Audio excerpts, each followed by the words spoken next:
You're listening to the B&H Photography Podcast. For over 40 years, B&H has been the professional source for photography, video, audio, and more.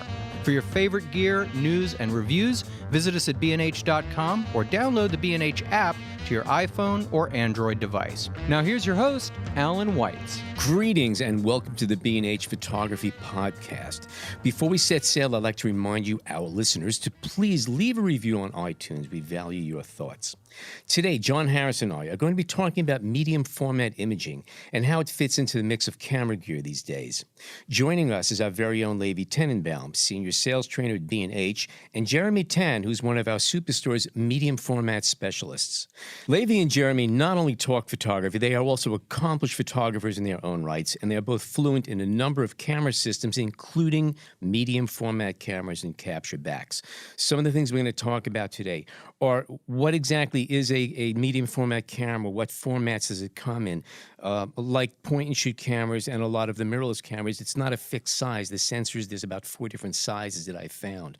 Who are the players? Who's making these cameras? How do they differ?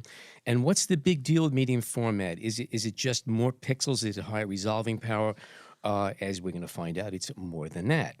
We're also going to compare DSLR and mirrorless cameras versus medium format. Which camera systems offer what options and which are better for different needs. And then we're going to talk about the future. Do we need them? Will they be around? Stay tuned. We're going to answer all of these questions. Let's start off with what exactly is a medium format camera? What are the sizes? What are the big differences between them? It's not as wide as DSLRs and mirrorless. It's a narrower genre. So, Levi, you want to tell us a little bit about it? I'd say it starts off really simply. That medium format comes from the original medium format, which is 2 1/4, or in such range, the square type, which we're all used to from seeing people shoot Hasselblad, Mamiya, and that kind of stuff. And it's the larger than 35 millimeter. And that also back in the day came in different sizes. That's right. It was you said 6x6 square.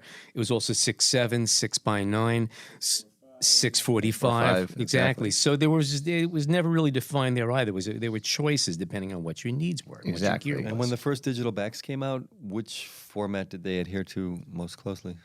It was actually 2x3. It was a 35 millimeter size. Yeah.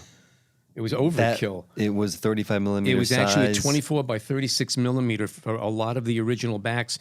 There was not much difference. It wasn't quite what we No. call medium format. Then they started going up. Even nowadays, the most common ones like the 645, the 50C, like the ones that most people know about, are still pretty. They're not full medium format in size. Right. The new 100s, and by 100 I mean 100 megapixels. Those are the ones which are the much larger sensor, which is much closer to the true. I actually wrote down the sizes. The 4 sizes I was able to find is the smallest is 30 by 40 millimeter. Now keep in mind 24 by 36 is a full frame 35. Not much bigger. Then it goes to 32.8 or 32.9 by 43, or what they say 44 millimeter. Then we jump to 36.7 by 49.1 millimeter. And then the largest is a little bit over 40 millimeter by 53.7 millimeter. Not even 645 size. Yeah, but that's the 100. That's the 100, yeah. So that's the first one that's coming really close to the right size. Right.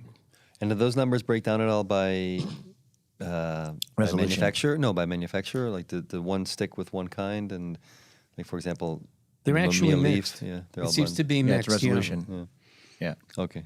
Also, a lot of things with 35 millimeter with, let's say, DSLR mirrorless is that Sony makes a lot of the sensors and a lot of the different manufacturers. How many different companies are involved with medium format? Anybody here know? There's only a few.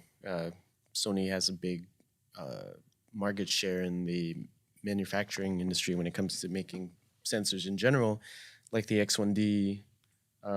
Which is the new Hasselblad. Right, and the Phase 1 100 megapixel, I believe, are both made by Sony. Well, pretty much Hasselblad, Sony, Mamiya, they're all using. But as soon as everyone went to CMOS, they pretty much went, as far as I know, all completely Sony. So they're all using the same chip across the board. So like Jeremy shoots with the 645Z. I'll let him talk about it, but that's a Sony 50 megapixel chip. The Hasselblad, which came out with the H5, I think it was an H5C or an H6C. I forgot which one. I think the H5 came out with it. 50 megapixel, also CMOS, also Sony, Mamiya, 50 megapixel, also phase one. They're all using the same sensor, and what it comes down to at that point is their color science and what their system offers. Yeah. So can you talk a little bit about the sensors? And you have, originally most medium format were CCD sensors. Yeah. And now we're seeing a switch to CMOS. But are some companies still using CCD, and what are the differences? Yeah, there's the DALS CCDs. Those are still pretty big players. Yeah, in very niche places. So the reason why medium format started off, and actually almost like all photography cameras, started off right, in with CCD, CCD, was because you had great color rendition. So you saw it in video cameras, you saw it in still cameras, you saw it in the backs. And then as CMOS, as the technology got there where we were able to control noise, CMOS was, to my understanding, a much cheaper way of manufacturing.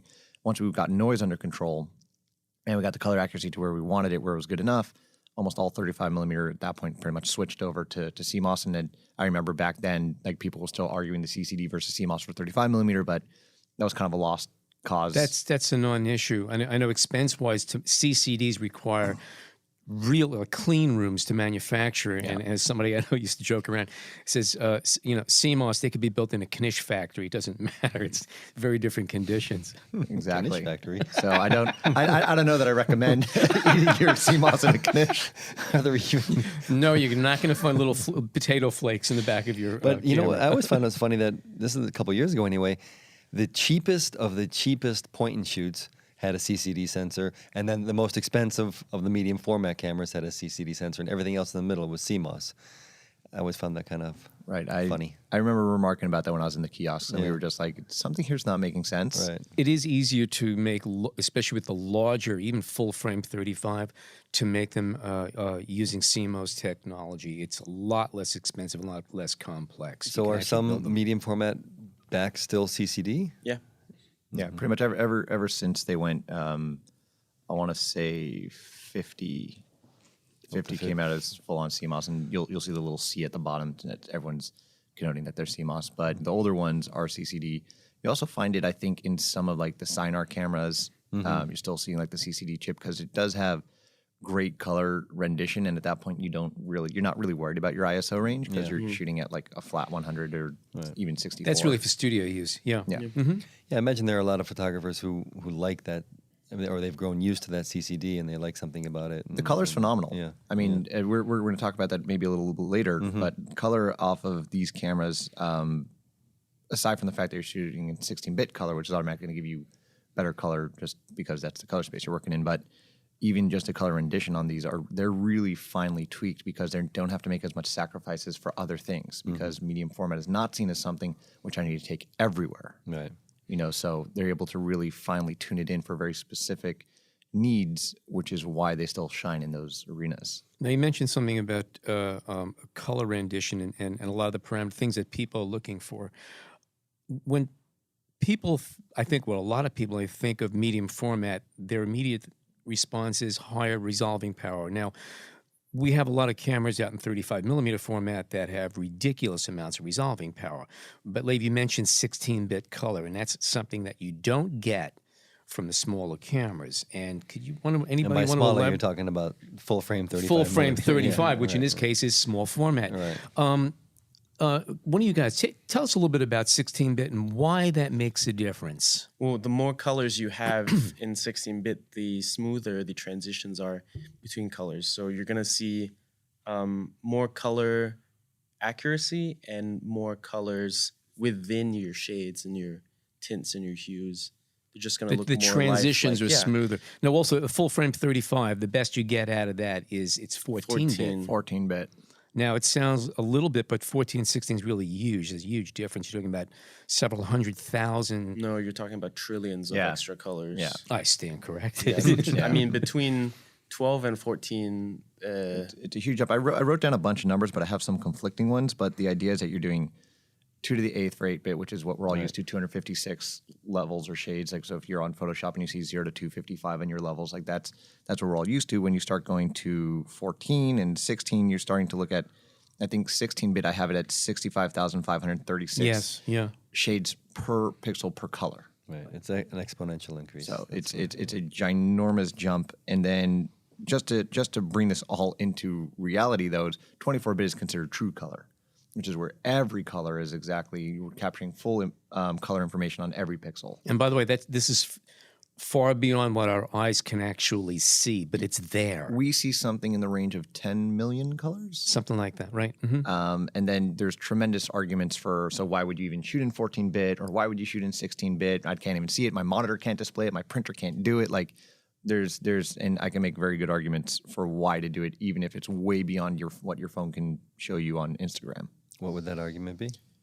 Just way more flexibility, like Jeremy was pointing out. Like if I do any kind of editing, if I'm a non-editor and I'm just shooting the world as I see it, there may be room to argue that maybe you don't have to go as extreme. But if you're doing any kind of editing, if you're pushing, pulling, if you're sharpening, if you're doing anything if you're at all, shooting textiles with critical color, Oh, now you'll never absolutely. be able to reproduce it at the end. But the thing is, starting up front, you'll have as much information as you can possibly have to work with. particularly things that are red pink. A big argument for when medium format first started coming out was the pixels themselves are larger, the photo collectors are larger.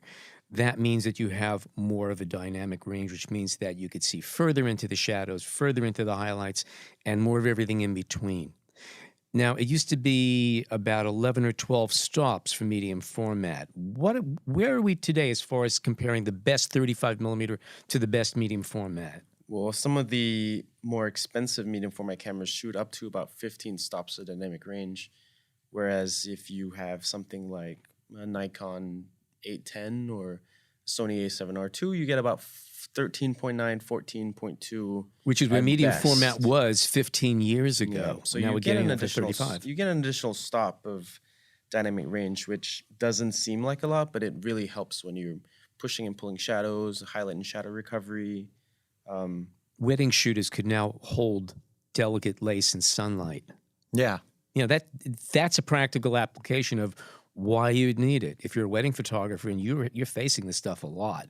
Let's talk digital backs a little bit, though. What is out there? What improvements have we seen in the past couple of years, or are manufacturers looking more to put everything inside the camera? Right. So digital backs, as they came out and as we kind of know them, when they originally came out, they were made to just adapt to your existing medium format. I already have a Hasselblad 503 or I have a MiRZ, whatever it is. And so now what back can I get to fit onto They my were system? basically appealing to film shooters because let's face it, everybody was shooting medium format cameras with film, and now all of a sudden we're getting, we could put this digital back on it. It's not just that. I had a film back. Now all I got to do is put on a digital back. Right. And it's the Exactly. same, and I'm in the same space in my head. There's a lot of limitations to that. There were a lot of issues as far as getting your backs to trigger. I remember being in studios and trying to troubleshoot backs that were not tracing the firing of the lens, and it you have Lots of 4 cables. cords sticking out. Yeah, it was Wake up cables, and you have to turn on the back so it'll wake up and it'll kind of look for the lens to go and then kind of go from there. There are a lot of limitations to this, and then as we're seeing now, I think Hasselblad after the H3 went integrated body, Pentax is doing integrated body, Leica went a whole different route doing like a 35 millimeter, but there's a lot of by 35 millimeter I mean 35 millimeter style. It's a medium format camera, but it's a 35 millimeter in style. But everyone's kind of gone more toward integrated bodies where they've completely updated the bodies. You're not using older film bodies. But if someone does have a film body, a lot of the companies out there sell adapter backs to be able to electronically just trigger the camera. You find on tech cameras all the time, Alpas. Right. People still using those, and those are ones where you'll find but they've set it up that they can get triggered. So Well, I think it's nicer. interesting. You could even, at least one company, I think 2 companies are making backs that will go to the original Hasselblad system, which has been discontinued for a long time, as well as the Contax 645, which hasn't been around for over a decade easily. Yeah. But they're still building technology for people using these cameras. So that's what's kind of neat about it. So Hasselblad has the CFV, Yeah. and that will adapt to most of their H series cameras, as they call them now, and that'll trigger electronically, and it's a 50 megapixel CMOS. So you get what you're getting now. And can we just kind of give a little rundown on what is available out there for digital backs, and then later on we'll turn back toward cameras. Sure. They phase 1 had a bunch of IQ3s. I don't know if they're making them as much as they used to. You probably get them on the used market because these hold on to value really well. Sure. But with all technology, as time goes by, prices go down.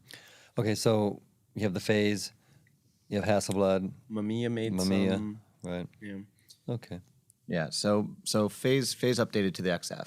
That was the new thing that came out last year, and it's a brand new body. Hasselblad has the H6, which is their latest one. Mamiya, I'm pretty sure, for a while they were under Phase 1, and now I don't remember if they've been fully integrated into Phase 1. I think so. Yeah. But I know that we're still selling their stuff. But I think that they've become full integration. Leica has, and then there's like some random ones like Steinar we mentioned earlier. They're doing stuff like 4x5 and medium format. Super specialty. Yeah. You also have companies like Alpa, which are making the components, the frame components. You have Horseman. We sell, I don't know if we sell a lot of them, but we do sell Horseman components. It basically looks like a frame, and you put a lens on the front, and you put a back on the back, and you basically, it's a modular system. So I think there are still a number of people doing that, depending on what your needs. You could be very flexible. You can be in the studio one day and location the next. Yeah, I think there'll always be a space for digital backs as far as like to adapt over to 4x5 cameras and backs have one advantage that you don't have with a fix, and that is that if a new back comes out, new technologies, you just have to replace the back rather than the whole camera. You're not replacing the shutter and everything else that goes along with it. So there's still, I think, a good argument for that. Most of at least Hasselblad has the buyback programs, right? Yeah. Where you send your old digital back and they give you the new one at a Seen or discount. pretty much all of them will do that at some point. They almost have to because that's a big investment. huge investment. Hasselblad has what's really interesting is after all the earthquakes in Japan, they got delayed on releasing their 100 megapixel back or camera, I should say, with back, and they're doing a really interesting trade up program. If you bought your 50, thinking that you're going to get 100, and I think they're doing like free trade up or something like that. It's really that's really nice of them. Yeah. Okay, we're going to take a short break, and when we come back, we're going to talk about DSLR and mirrorless versus medium format. We hope you're enjoying this edition of the B&H Photography Podcast. Send us a tweet at BH Photo Video, #BH Photo Podcast. We are back. Okay, now let's talk about DSLR and mirrorless cameras versus medium format.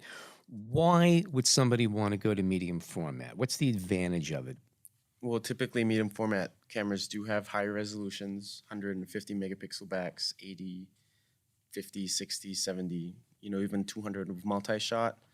They have larger pixels, about 28% bigger microns than Now, just to back up, you said with the multi-shot. Yeah. It's a very specific niche. That's a studio photography. That's somebody who's shooting cars, jewelry, something that needs incredible amounts of resolving power to just look outstanding. And a stationary subject. In a stationary, good point, in a stationary Can you subject. describe the technology of the multi-shot briefly? So it takes multiple pictures, 4 of them to be exact, and then composites them into a 200 megapixel file, which I think is a little overkill. Even if you are looking for a superb amount of detail, you're probably going to throw most of that away in post anyway. And how big are the JPEGs? I don't think you would shoot JPEGs on that. I'm pretty sure they don't. I'm pretty sure somebody don't even shoot JPEG. No, they don't. No, but however, the file sizes are ridiculous on that. No, my medium format camera. By the way, Levi, it's a H4D. Correction noted. It's about 70 megabytes. Okay. A lot of detail. And by the way, on that note, a Sony A7R II puts out files that are like 120 megs. That's a lot of data too. What's the difference? Well, the 7R2 is 75, 80 megs. No, it's 41.3 megabytes a compressed raw, and then 80 megabytes uncompressed. So 120 you'll see coming from like the Hasselblad 100. You'll see 100 out of Phase 1's XF 100. It's almost like 1-to-1. Almost being the operative term because Nikon will give you a D810 file at 75 megabytes and it's only 36 megapixels. Now, once you put that up on Instagram, you can see the difference? Absolutely. Not even a question. I can only shoot Hashtag MF. Right? I can only do Instagram because of the square format on Instagram. Right. Yeah. So I have to do it 1-to-1. So that's why you had to get I medium can't crop format. 35. No one crops me. So I only shoot MF.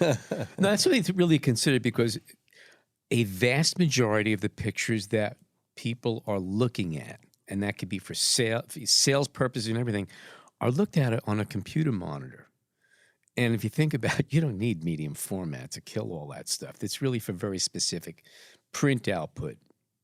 I was going to say billboards, but you don't even really need something like that for billboards. It's amazing what you can do. Yeah, no, you definitely don't need it. For Okay, so billboards. who's shooting medium format? Yeah, then? who is shooting? Who's our target audience here? It depends mostly on the budget, I guess. Mm-hmm. When I got my medium format camera, I thought I was going to start a studio, and it's something to offer a client, especially when it comes to the professionalism of having a medium format camera. It's something that you can offer your client, being much higher quality. It sets you apart from other photographers, and it just has a higher end look and feel, slightly better production value. I'm going to throw something else into the mix. When you're working with a larger format camera, your attitude is also, I think, different. Yeah, most definitely. Yeah, I mean, I know a guy, this goes back a ways, when everybody was using medium format for portraits, he would intentionally, if he had the time, even if the budget wasn't there, he would shoot on an 8x10 camera because it brought a different atmosphere into the workflow. The person sitting in front of the camera had a different attitude because the whole structure, was very different organically. Oh, yeah. And that's the same thing with medium format, too. You're not usually going to be, you can hand hold them, but usually it's on a tripod. No, yeah. Mostly on a tripod. They're just so heavy, and I think if you shoot with a $30,000 camera and people know it, then people take you a lot more seriously. Mm-hmm. That's not even knowing that it's $30,000. I just remember working for one of the photographers in LA, and even if we were going to shoot the whole thing on at that time it was like a 1D Mark II. Even if we were going to shoot the whole thing on a 1D Mark II, or let's even say like a 5D Mark III at that time, when we were testing, we would still test with medium format. We'd pull out the Hasselblad, we'd do the whole horse and pony show and bring it all out. And the reason being that his logic was that if a client's paying me $50,000+ to shoot this, I'm not pulling out the same camera they have in their bag right away. Right. I want the biggest, most expensive looking camera. So even though they don't know the cost, but in their head they're going, I've never seen that before. Right. I'm getting my money's worth. Exactly. So a And little they bit is are. the perception level. Yeah. But of course, we artists, who choose that format and who may print that size. And when you see, high end jewelry, advertisements, to some degree, fashion sometimes yes, sometimes no, cars, any of that kind of stuff, you're going to assume it's a medium format shooter. You would think. I mean, that's the way I look at it. And you go to the high end magazines and the ads there, usually a medium format. Going back to what we were saying earlier, which is that you're shooting in a true 16-bit environment. So even if you're going to push it out to my Instagram feed, which of course I will only do on medium format, but if you're pushing it out to even if you're going to push it out to an Instagram feed, or you're going to display it on a monitor on a website, you still have so much color and so much color transition that's there when you're working on the original file. It's going to look different. Now, is it going to look that different? That's really up to the photographer and the client to get it. A lot of people who are shooting medium format are still printing. They are still printing, where they're looking to do like really high compositing and they want the most detail, resolution, and color that they can get. Some of them are doing it just to be different. There's another thing that you touched upon, but we really never spoke about here, and that is the look of the image. Now, if you've shot with a full-frame camera, 35, and you shot with an APS-C, and you shot with a 4/3 format camera, the same subject, at the same apertures, your pictures are different. Yeah. Because the smaller the sensor, the greater the depth of field. When you shoot with a medium format camera, the same thing happens. F8 is not the same thing as the F8 on your 35. There's a look that is so different that you could only accomplish with a larger format. Yep.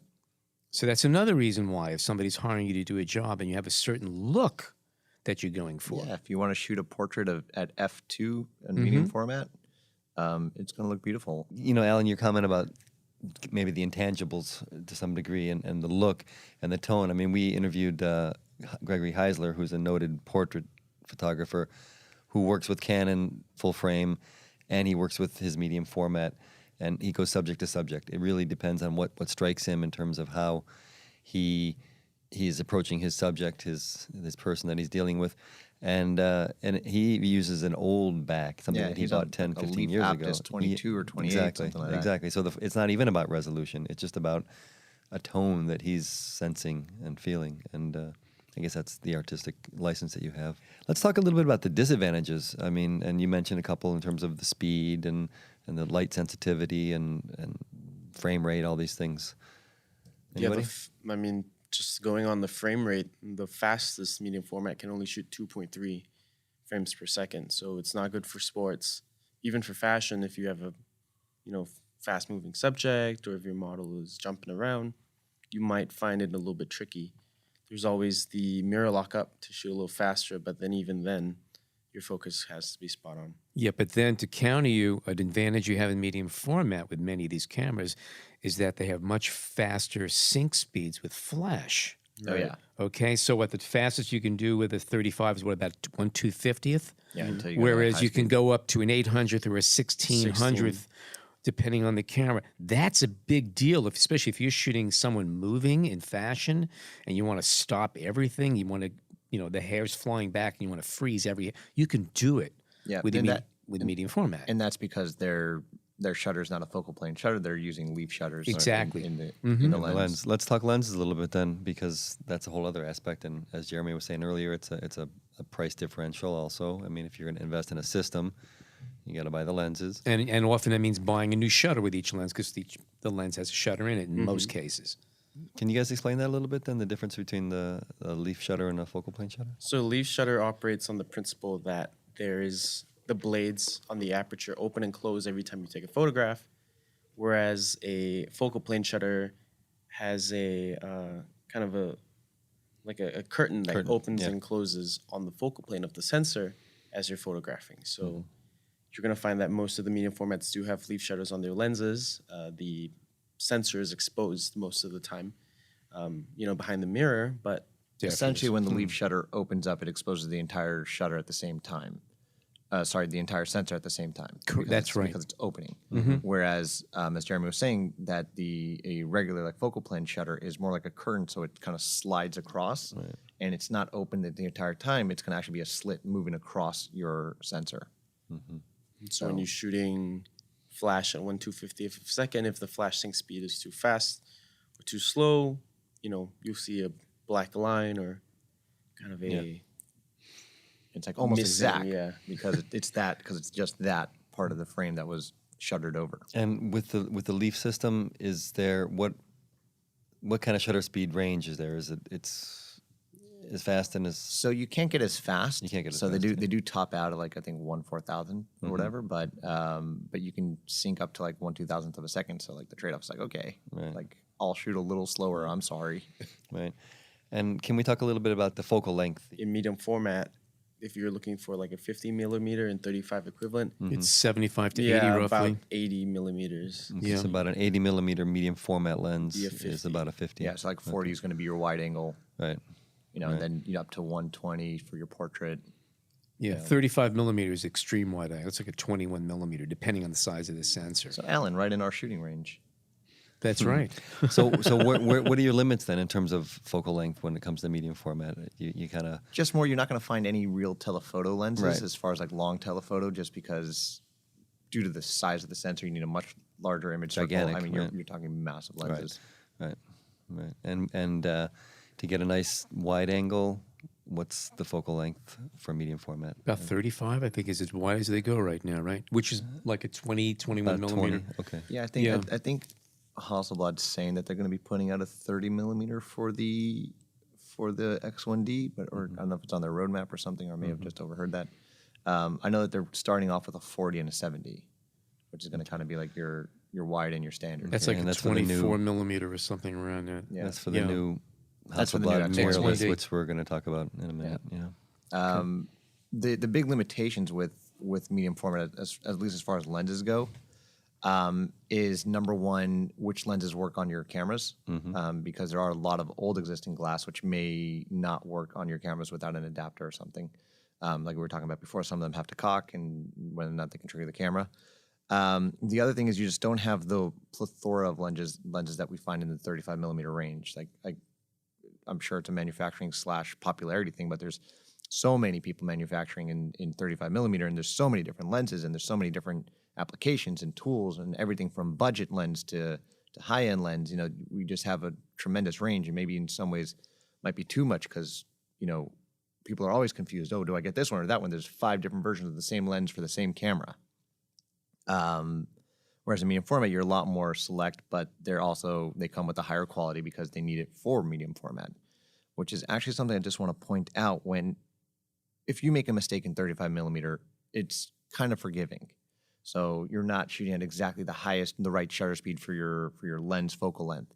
You have a little bit of shake, but it doesn't translate out as much. We start to see problems with that, though, when we start to get into the higher resolution, like with the D800 and the D810 and the A7R, and then the A7R2, and now the very unforgiving. The 50 DSR, the 5D SR has a brand new mirror system so that it doesn't shake the camera. Medium format is super unforgiving. If anyone knows like anything over there, like the smallest amount of vibration is going to be seen, and that's both due to the higher megapixel and the larger sensors. Just going to translate it out, and you'll see it much faster. And none of these cameras have image stabilization, do they? That's not in medium format yet. No. That's strictly a 35 millimeter. It's called a tripod. I think the assumption is that you're gonna use a medium format camera with a tripod. Yeah. The cameras start at 5.5, 7 pounds after a lens and the batteries and the viewfinder prism combo. I actually once did a comparison to a Canon 1D something or other, whatever the mark was at the time, with a 24-70 2.8 and a new Hasselblad H4 something with an 80 millimeter. They're within a few ounces of each other, actually. Yeah, once you have the pro level DSLRs, I think. So it's really not that, and again, different form factor. Yeah, the form factor makes a difference. But the weight was really not much difference. So much easier to hold a Canon, and that's without doing a lot of knocks. I think Hasselblad has one of the best body types as far as feel goes. Yes. The Mamiya and the Phase cameras were much harder to hold. I remember hand holding those in studio, and they were very frustrating. So should we talk about the Pentax 645Z in this context now that we're there? Because they kind of, a couple of years ago, they brought out this medium format, which, from my understanding, was an attempt to go at the DSLR crowd. And this is before the Canon 50 megapixel came out. So it was like, hey, we're going to give you this kind of resolution. We're going to give you this format, but we're going to do it in, well, of course, it was a CMOS sensor, right? It was one of the first medium formats of the CMOS. But it had the form factor and the familiarity of a DSLR. And was in the same price range. And the price range was as a top DSLR. Well, it didn't have the form factor. It was still medium format-esque. I'm not I shouldn't say I'm not a huge fan. I'm a fan that it's coming in the right price range, in the right space. What it's promising is kind of what it's delivering. I have a lot of issues with it as a shooter. I just think the buttons are too small. I don't like the screen. Let's just compare it for a second. The Hasselblad X1D is now announced. It's a mirrorless camera, which I think is really going to nail what the 645 could have been. Right. And that is that it's the right form factor for walking around and going around with. The 645 was considered to be kind of a landscape shooter's dream because it had, if you turned it over, there was another quarter 20 on the side. It was really, it's not really made as a handheld shooter's camera, and because I've taken it out and shot with it, and I actually shot an event with it just to see and just to do it, and it's just not made to do that. Form factor wise. Yeah. I mean, yeah. It feels like a small box, though. Yeah. It feels a little boxy to me. That one in particular. Levi was saying how the Hasselblads they have the best feel out of all of them. The materials just feel, it's just really solid, camera. And I feel like the Pentax just doesn't have that same. Now, when you're saying Hasselblad, feeling. Which model are you referring to? The H The series? H series, Okay, just want to qualify The that. 3 and the 4. Yeah, but even back in the day, I remember the H2 was just one of the most comfortable cameras to hold. Well balanced. Yeah. Yeah. They just did it right. And so despite what you're saying, and those are solid criticisms, is it fair to say that the 645Z reached the potential that it wanted to? I don't think so. I think it revitalized interest in medium format. I think a lot of people who have shot full frame have always wanted to go medium format. It's kind of been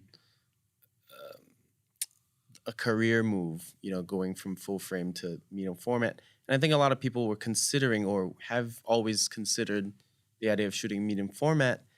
And I think opening up that kind of price door made the jump easier for made people. it really good. There were a lot of customers at the store who ask about it and want to see it.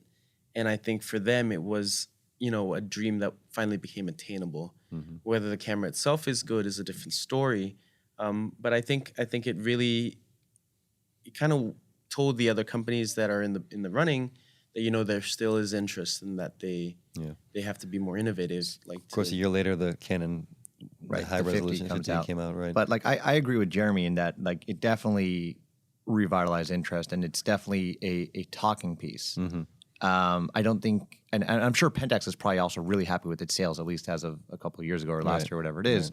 I do think that we're going to see a lot more with the Hasselblad. And something else that I just dawned on me that we didn't touch upon, and that part of the medium format camera system is the software that comes along with it. And nobody in the 35 millimeter in a DSLR or mirrorless world offers the kind of software you get with a medium format camera. Correct me if I'm wrong. Maybe Phase. Well, Phase doesn't make a 35 millimeter, but I would say Nikon being the only one that comes to mind. They make their Nike capture software, which they charge you for, because that's what they do. But they're the only ones who offer a standalone built specifically for our cameras, for our RAW files.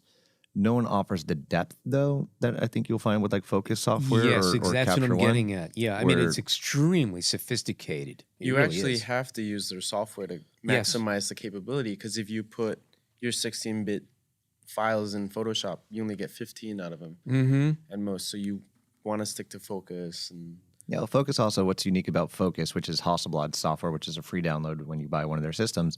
Free. Yep, it's free. It's clunky. It's not the best piece of software that's ever made as far as design wise, because going back to the R&D and yada yada where they're putting their money. But what works very nicely about it is that they have every sensor and every lens tested before it goes out, and they build it into Focus software. So therefore, whatever camera that you take out, the software recognizes that lens, that camera, and says, okay, we need to do these adjustments based on this. Everything is optimized. It's meant to deliver. Yeah. Which, I mean, I would figure at $26,000. So. Yeah, that's part of what you're paying for, though. That's part of it. We're going to take a short break. When we come back, we're going to talk about the new Hasselblad and the future of medium format. If you'd like to reach out to us with your questions or comments, email us at podcast@bhphoto.com. Okay, we are back. Let's talk about the new Hasselblad X1D.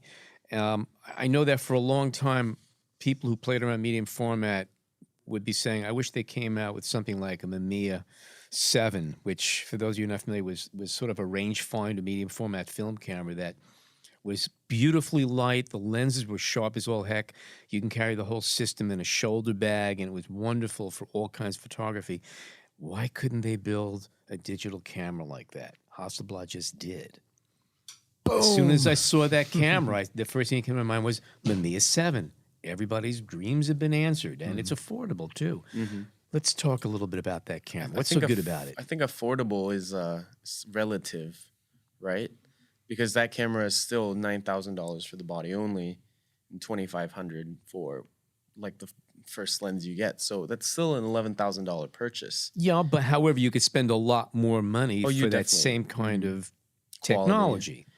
It's got a lot of megapixels, resolving powers all there. It's mirrorless, so I think the standard problems with mirrorless are going to be in the same X1D. Battery life, electronic viewfinder. There's an electronic viewfinder on it. Yeah. Okay. So I don't know if some people will find that an issue. I mean, you're so used to that prism and that viewfinder. And the bulk and the boxiness and everything else. All the things we were just complaining about, this camera doesn't have. Well, medium format digital did offer some kind of luxury look to it. And if you go smaller now, are you going to get that same kind of aesthetic shooting wise as you were with your? You're going to be able to impress your clients. is what you're saying, Exactly. yeah. It still says Hasselblad on the front of it. Now, do you think that the size and the mirrorless factor will make it more of a camera you can take out in the street with you and shoot, or even 100%. land? Yes. Yeah, absolutely. It's Yeah. gonna be much lighter, much better form factor, much easier for handheld shooting. Couple things to point out about this camera. Number one, it's only contrast focus, which means it's going to be slower. It's going to kind of be that kind of thing that we're It's gonna used to hunt a little from bit. Yeah. old school point and shoots. The viewfinders, Jeremy's pointing out, is an EVF, which for those of you who are not familiar with it, in mirrorless cameras for 35, we're now hitting EVFs which don't black out. Right. This is going to black out, and it's going to be slow blackout, and it's going to be slow refresh because again, the technology is just not there yet. This is medium format's first time going into this. Right. So all the stuff we saw generations 1, 2, and 3 of mirrorless, Sony, and everybody else. Fuji. We're breaking our teeth all over again. Exactly. Okay. Are there models available? They yet. had some at our event space for us to play with. Pre-orders are in. They just pushed back the pre-order to end of August, early September. I know they were trying to get one into my hands, but our rep doesn't yet have his own model. Okay. So I couldn't touch it. With any of the new camera systems, though, there's always the lack of lens options. Right. And this will be the same thing. There are only 2 lenses available now. But Hasselblad has said that they're behind this whole thing. It's not going to be like their solar and lunar and all that other stuff. Thank This is real God. serious. This is a serious camera that if they went this far, they're going to be taking it further than this. So my guess is another few years we're going to have a full set of lenses. What about adaptable lenses? I mean, So right off the bat, they're coming out with an adapter to go to all H lenses. So anything that you can put on an H6, electronically you can put onto here. Aside from, I forget how they call it, but essentially it's their tilt shift adapter. That is not adaptable to this. okay. And retains autofocus, the new adapter? Yeah. Okay. None of the old lenses are though. So anything if you're a if you're a V Hasselblad V class shooter, which is any of like the old film cameras and analog, none of those are adaptable over yet Oh, no. because it can't trigger the back. I see. Oh, look, we're back at all those original issues. Right. Yes. right.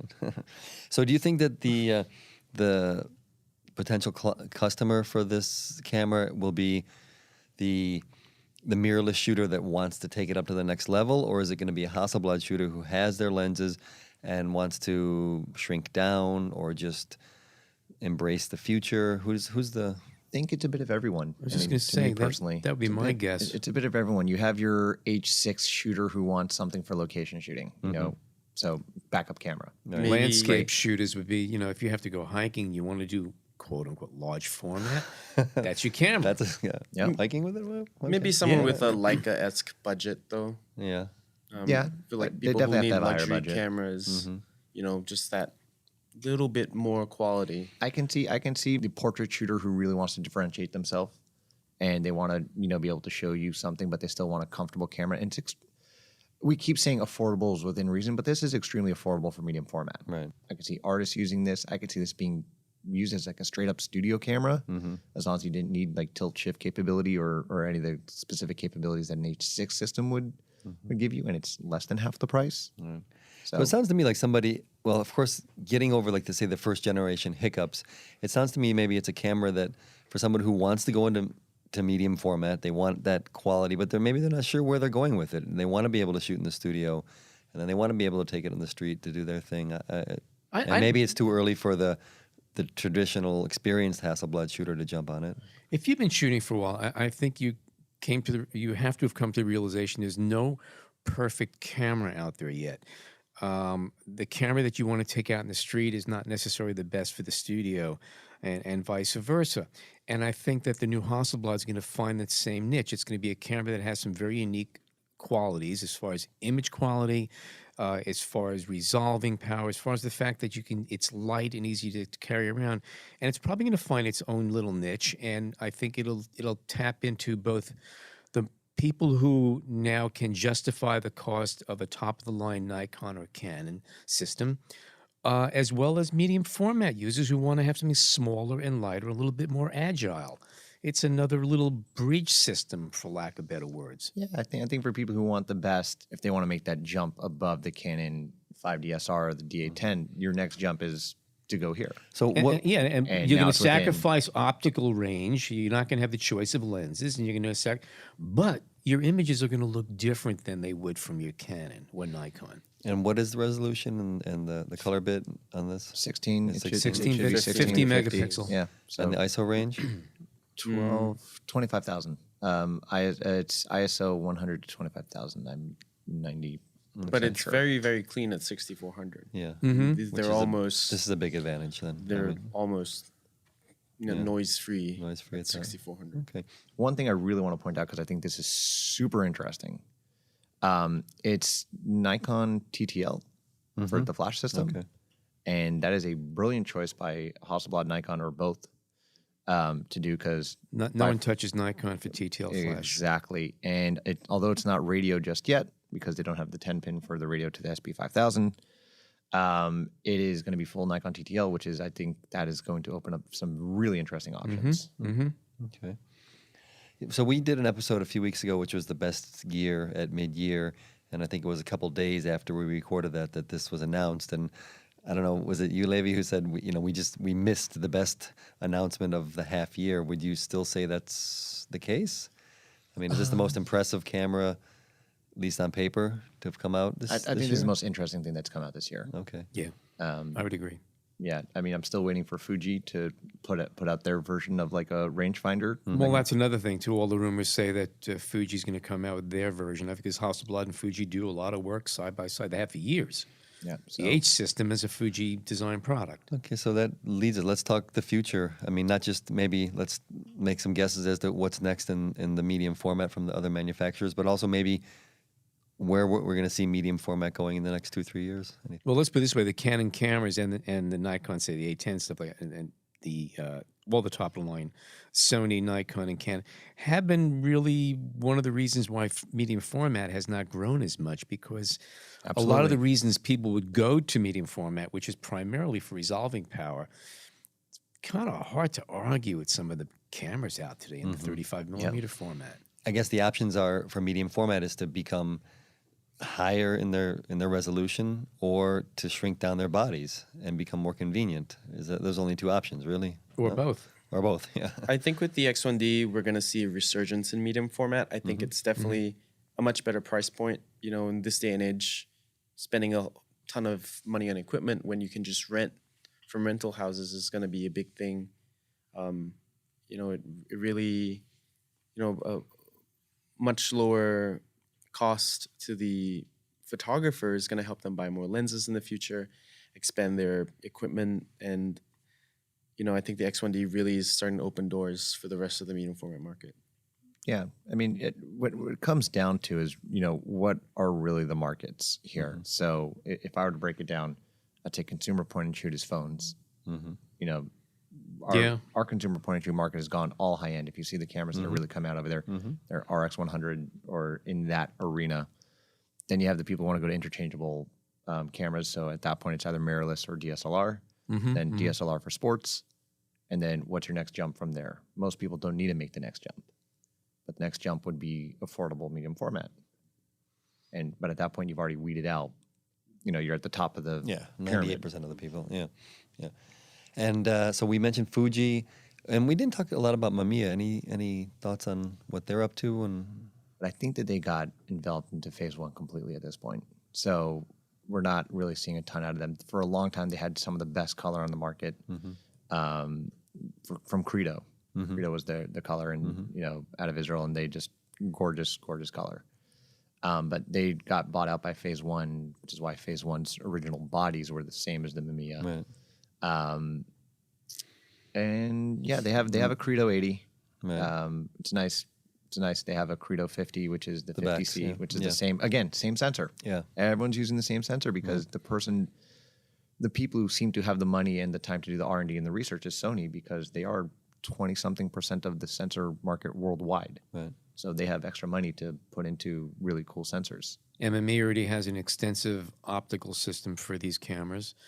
be it Phase or whatever name is on the camera body itself. The lenses are all Schneider there. or Christian or whatever it's Yeah, called. so they got some great stuff going on. Now the question is, would they invest into something that would be like a mirrorless style camera? That yet to be seen. I think the next step is, as I said before, with Fuji, because there's a lot of rumors about Sony and Fuji putting out either like a fixed lens mirrorless or a rangefinder mirrorless. I think that would be the next step, because Hasselblad took the kind of through the lens approach with the mirrorless as far as like EVF goes. So that's like SLR style. You see what you're seeing through the lens on an EVF, but I do think the next step would kind of be to go kind of the retro feel. Let's do a rangefinder medium format, either fixed lens or interchangeable. Well, with the new 100 megapixel Phase 1 that is co-developed with Sony, you might find, Phase 1 might come up with their own mirrorless medium format. I mean, if they keep collaborating with Sony, they could put a body together and Sony could provide the sensors, and could be something for the market to play with. Yeah, I guess this all begs the question: when is Sony gonna put out their medium format? Right. So this goes back to what I was saying. I think Phase 1, as Jeremy's saying, Phase 1 is going to be the one to compete with Hasselblad. So they're going to go medium format EVF. If they do it, they may not. But I think Sony and Fuji, if they get into this, they're not going to directly compete. They're going to do something just different enough, which is what we see Fuji's doing 100% in the APS-C market. They're just doing just different enough. They're doing that retro type feel, or even with their X-T1, it's still retro, and they're using a different sensor. So they're trying to do just different enough. Sony, I don't see them trying to kill their sales with Hasselblad. Right. So they're not going to directly compete. Right. True. Right. Do you think Lens Baby's ever going to get into the lens market for medium format? 100%. Okay. We had the president on. We should have asked him. That's when you know it's mainstream. Until then, you could always just smear your lens with Vaseline. We'll cut that out. For lots of reasons. No worries. Something that we didn't touch upon at all, and I'm curious about, with mirrorless and DSLRs, video it became a monster issue. Do you think it's ever going to get that way with medium format, or is that seems to be like overkill? Am I wrong?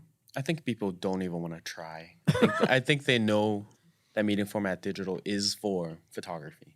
It comes down to us having this conversation the other day, and I actually remember when video was first coming out, like with the 5D Mark II, and like I remember back then talking even to Phase 1 at that time about going video, and they were like, oh yeah, we're trying to explore the option. The Red camera was just coming out then. We had a conversation with Red,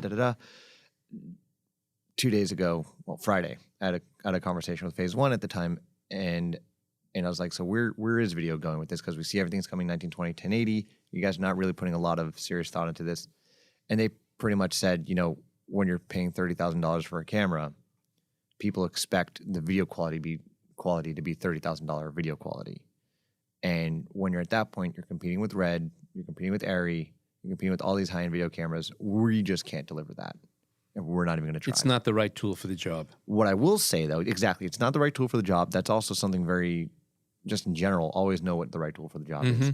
But something that is happening is that a lot of medium format lenses are being bought up by companies like Arri or DPs because they need that high resolving power for 8K capture. Arri came out with a medium format 65 millimeter camera. So they're using Hasselblad lenses on that. And so we are seeing medium format lenses being used in video, but the sensor technology in medium format stills doesn't make the heart of the beast is still a smaller format. It doesn't make as easy of a jump as we found in 35 millimeter. Gotcha. Thank you, John. Thank you, Jason Tables. Thank you to our guests, Levi Tenenbaum and Jeremy Tan. Lastly, thank you to our listeners, and remember to leave us a review on iTunes. And as always, thank you so much for tuning in today.